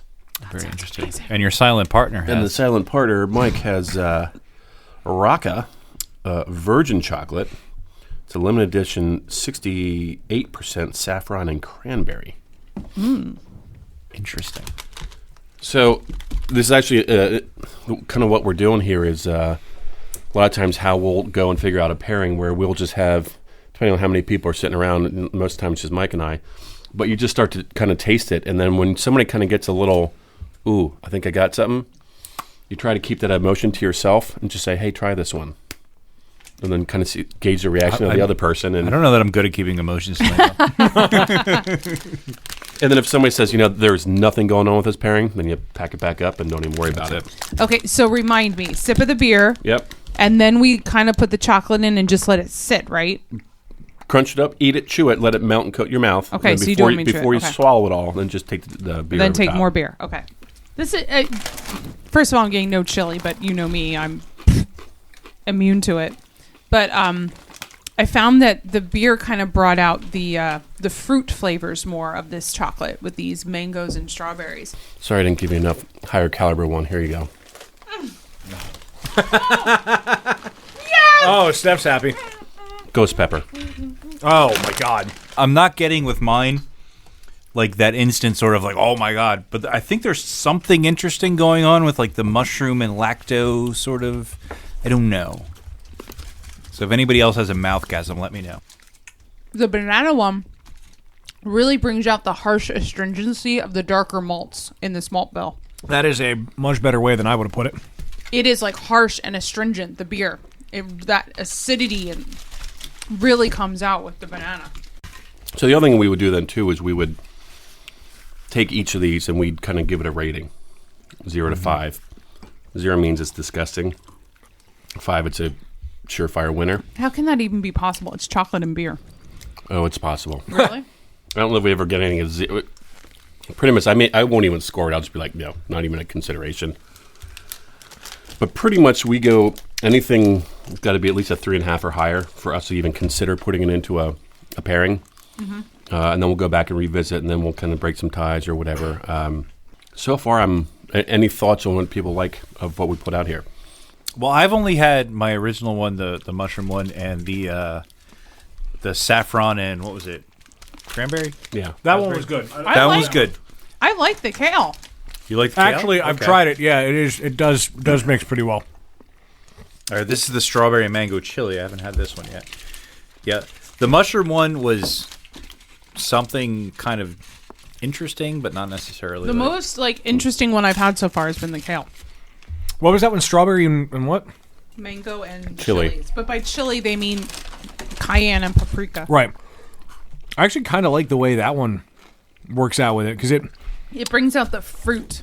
It does, and it's more of like a, especially when you mix it with the beer, it's like a milk chocolate instead of a dark chocolate. See, now I like that because I got a nice peanut butter out of that coconut ash and banana one. There's a nice melding of flavor in that one. You should try that. Is that your ghost pepper one? Because you like the chocolate, or it's a good mix? No, it's a good mix. I get all these really pleasant, I'm not supposed to tell you, never mind. I'd be interested in trying it. I mean, I get heat, but the flavors I got, I was not expecting when I took a sip of the beer. John, you need to do a firkin of ghost chilies with this beer, I'm telling you. Is it spicy? Am I going to cry? I have a pleasant warmth in my mouth, so take that for what it's worth. Oh, that does go well, though. I'm getting, can I say what I'm getting now? Absolutely. I get, dark fruits, like raisins, and really nice. At first you got the chocolate, and then a little bit of heat, and then the beer, and then, all these great new taste sensations. It does hurt a little That was bit. the 3. In my opinion, that hands down wins. Oh, my God, yeah. Duh. No, I think I've had them all now. What do you think, Mike? Yes, I would agree. Yay! Oh, my God, he speaks. Gosh, so descriptive. And so that's a prime example where, you know when it happens. Right there. By the way, all those chocolates I think were really, really good. They were amazing. I think that strawberry and mango chili paired well. That saffron and cranberry paired well. Actually, I think that coconut ash and banana, that gave me a nice peanut buttery creaminess to it. But I think from a true 1 + 1 = 3, that ghost pepper, it's a even though it's a dark chocolate, there's a lot of sweetness to some of those darker fruits that you're talking about. Right. I think there's some of that in the chocolate, and then it just boom, it explodes. You when almost forget it's in the chocolate until you drink the beer and you're like, that oh. was the only one that made me go, ooh. You Right. know? Yeah, absolutely. So there's the winner. Yay! But I haven't tried the coconut something or This other. was good. It was the coconut ash. The coconut ash. That I would like to at least try This that. was probably my second favorite. That's this one. Yeah, this is the one where I already said it, but very much a peanut buttery. It was like an creamy- ice cream sundae to me. It was good. With the ghost pepper one, though, wait until the spice hits your mouth and then take the sip of Yes. the beer. Agreed. That made a big Yeah. difference for me. I still feel the warmth. I'm loving that chocolate. I need to get myself some of that. Is it pleasant? To me, it's pleasant. Is it in your mouth? Oh my God! Seriously? Is that what she said? I want it in my mouth. I'm I waiting. agree that was the best pairing, but this chocolate is fucking awesome. I really like this. It's good stuff. That is, all of them were really good. The kale one amazed me. Like, how can kale and that was a bunch of surprising. seeds and chocolate be good? But Actually, it was half of those bars I ended up finding in a little chocolate shop in Cape May. nice. That's where I got some of those, the non-Vosges ones. Have you ever been to? You've been to Pittsburgh, I assume. I have been to Pittsburgh. In the Strip District, that little chocolate shop in the Strip District. I forget what it's called now. It's been a number of years since I've been to Pittsburgh, but I will check that out. There's next a time. really good chocolate shop in the Strip that we've gotten some unique bars. They have Awesome. a lot of Vosges, of course, and I believe they make their own chocolates. Oh, cool. Go apple! Go orange! Go banana! That's what I He wanted. finally got it in. Different cable. So Go, basically, Dan! so Steph, and I wouldn't really call this a challenge since we all worked together, which was fun, but to officially put a pairing together, we have the St. Boniface 5th Anniversary Reserve Stout that you brought from their anniversary this past weekend. And we have officially donned, as a unanimous vote amongst the room, the Rocca Virgin Chocolate. It's a limited batch. It's their Ghost Pepper, 68% cacao from Belize. Yum. That is the official pairing for the St. Boniface Anniversary Stout. I think it worked out very, very, very well. Let's do it again. The whole thing. The whole thing. Do over. Erase everything. Oh, darn, the hard drive crashed. Don't say that. I know, it's your computer this time. We're not picking favorites, are we? Don't make me. I wasn't. No, Okay. I don't think we can do that. No, because they're all very different. Yeah. Yes. I don't think that would be fair to the beer, to the food, to us, to each other. They all bring so many different things to the table in such a beautiful way. I feel like it was a complete meal. It was. Yeah, it was. You know, we a lot of times. We had bread, we had milk because there's cheese. Mm-hmm. We had vegetables because there's kale in that chocolate, right? Yep. We had meat. We had bacon, which is a We had more. food group unto itself. We had corn, albeit popped, but It's still a variety. And waffles, which are also a food group unto themselves. We're just rewriting the pyramid. We right might now. as well. I mean, it's 21st century. Why not? Oh, how many times have they That's Right. true. It's not even the pyramid anymore. It's whatever the it plate. is? Yeah. What is it now? It's a plate. Yeah. That's Should be a rhombus. that's disturbing. A rhombus, parallelogram. Dodecahedron. Oh, there you go. I got a Octagon. different. Dan, I got a different angle, like a parallelogram. Wow. He's obtuse. He's definitely angled. well, you're acute. See, I didn't want to say because it'd be weird because we're related. I took your vibe, Dan. I got it. Thanks. I won't call you a square. I appreciate that. I am, but thanks. It never ceases to amaze me the different things that can happen with all this. I mean, everything we had, the food, the beer's great on its own, but good God, when you put it together, it's phenomenal. I'm glad you guys enjoyed it. That's an understatement. And it's so neat how, yes, this is the third time Greg has been on the show, but I still feel like I learn so much every time you're here, and it's always a different experience. And it just goes to show that Craft Tastings has so many avenues it can go and has such an awesome future that we look forward to hopefully continuing to be a part of that journey for you and continue to be your guinea pigs. Well, thanks so much, and I'm glad you guys had me back in. It was a lot of fun, as always. If you need any other guinea pigs or anything, try this. All right, cool, whatever. Man, yeah. I mean, thank you for coming back, and I hope you'll come back next year. I think it's of course, he doesn't have a choice. That's true. Well, and depending on how the math works out, possibly sooner if we hit 100 before then. Yes, we will hit 100 before And then. I think it is in the bylaws that I have to come back every year for the Valentine's episode. I think you wrote that in. Yes, did. that Yes. is in the That was the part of our Beerbuster's business bylaws. agreement. Right. Yep. Yes. So, okay. It's on Google Drive, so it has to be true. That's true. That is true. Oh my God. So I sometimes feel bad with this episode because, I mean, our listeners can go and have the beers and enjoy them with us, but it's not as easy to get the chocolate, and especially not as easy to reproduce the food. So I do encourage our listeners that if you're in the area and have the chance, look out for the event at Iron Hill Lancaster in March.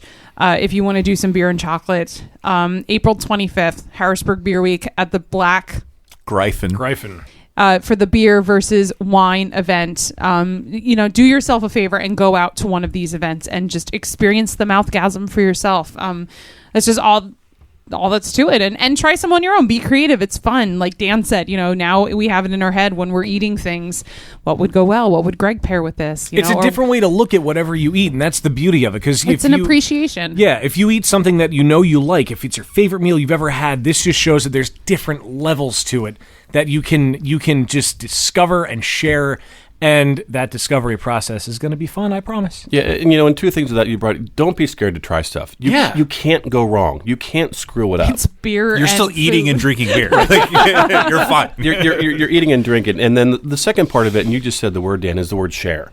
Mm-hmm. This is best done when you're with friends, you're with family, you're with other people, because there's so many things that you may taste or get, but you can't put words to it. Right. Yeah. Somebody else can. They're like, oh, that's what it is. So the next time you have that flavor, you can put the word to it. And it's just all part of developing your taste and your palate and learning to see what you like and what you don't like. But share with everybody, and then don't be afraid to try, because you can't screw it up. And when you go, ooh, you got to try this. You got to try this. Yep. You're onto something. That's another reason. I can't imagine doing this by myself. It's definitely a shared experience, which makes it so much better. Well, again, that's why I have Mike with me a lot of times, because he has a very similar palate. He has a good palate, and what I may taste, there may be something in my mouth, there may be something going on that my taste is off.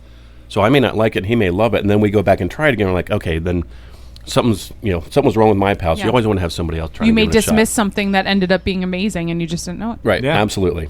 Yeah. Or what happens to me a lot is whenever, even just if we're drinking a beer, you'll point out flavors that I don't get, but then you mention it and boom, it's there. Like if you get a fruity flavor out of something, bringing it to my attention makes me get that then too, which goes back to sharing. Can I just say to all my ex-girlfriends out there listening, you may have dismissed something that would have been amazing and you just didn't know it. Just because you wanted to share, I mean, come on. You don't have time for a girlfriend. Come on now. That's true. So Facebook.com/craft tastings is probably your number one place to check out where Greg is going to be with all of his yumminess.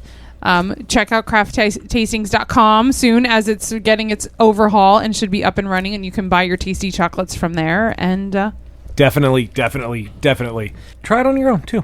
Yeah, it's a good inspiration. It's a good place to start. I love it. Greg, thank you so much. Absolutely. Thanks for having me again. Mike, the silent partner, thank you. And of course, we do have to mention the episode was brought to you by Audible, audibletrial.com/beerbusters. You can sign up for your free 30-day trial. Free indeed. 30-day trial. Download an audiobook. See what you think. Somebody else is going to read the words so you don't have to. If you have any illiterate friends, turn them onto that as well. You might have to sign them up for them, though. But, I mean, go ahead. Be a good pal there. Well, I hope Audible does not listen to our spots, because sometimes they get weird. Well, it's only after I've been drinking. And for those patrons that support us on Patreon, they got a sneak peek into all of our pairings tonight. We were posting them as we were drinking and eating and enjoying. So if you want behind-the-scenes information or just want to show some love to your favorite podcast, check us out on Patreon. And how about we give the Patreons the recipe to the candied bacon? Yes. Oh, good idea. Genius. That is such a great idea. All right, patrons. Oh, Potential patrons of the internet. You lucky people. You have no idea. You heard it here That's first. worth $1. I mean, come on. That's worth at least $1 a month. Hey, while we're at it, why don't you subscribe on iTunes? On Beer Busters.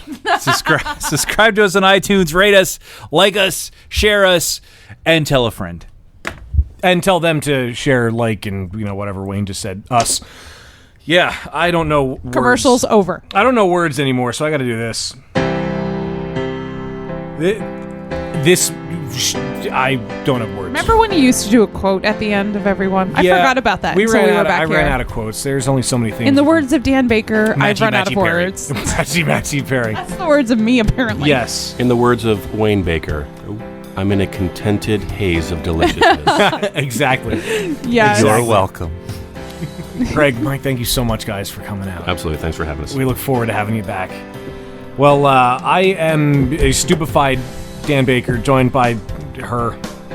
Steph Hefner. And, of course, that guy. What? Yeah. Wayne Baker. Squids. See ya.